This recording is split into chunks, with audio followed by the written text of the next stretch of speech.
Rolling. Your Honor, I'm Harvey Specter. I represent... Wait a second. What is she doing here? Why wouldn't I be here? Because this is a lawyers-only meeting, and you're not licensed to practice law in this state. And the last I checked, I don't need a license to be the plaintiff. No, but you do need to live in public housing, which generally involves not wearing $3,000 shoes. Power of attorney, Your Honor. Signed by Lillian Mott to Jessica Pearson.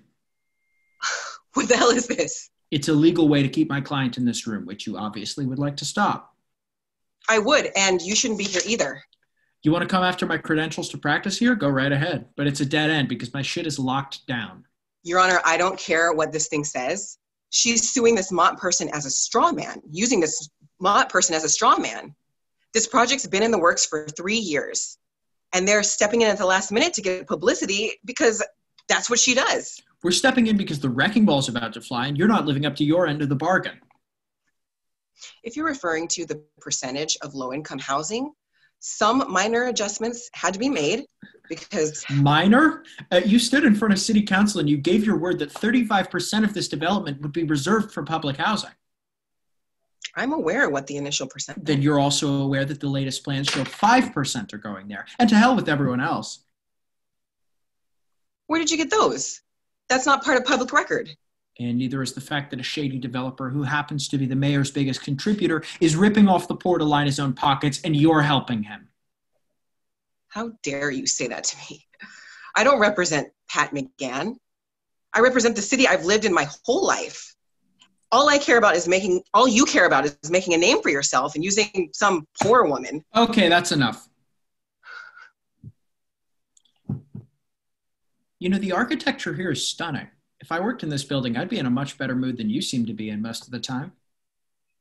I have nothing to say to you outside of court. And I'm trying to avoid court altogether. What do you want, Ms. Pearson?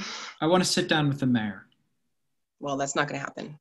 You're his right hand. You can walk straight into his office and make it happen. I'm not his right hand. I'm the city attorney.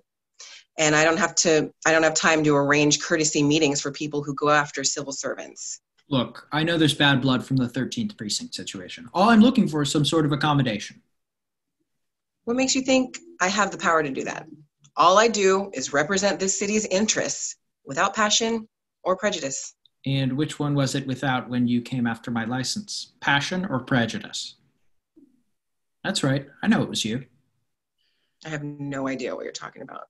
And how about the mayor? Does he know, or is that why you don't want me talking to him? Because if I did, I'd tell him he's up for re-election in 6 months, and this project doesn't look good for him.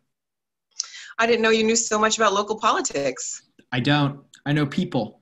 And I wasn't sure you were the one who kneecapped me until just this second. Whatever it is you think you know, if there's any understanding to be had on this project, you're going to have to come up with that with Pat McGann, not me and not the mayor. Let me give you a free piece of advice. We're working class people here in Chicago, so when you go to him, leave your Louboutins and your holier-than-thou attitude in the closet.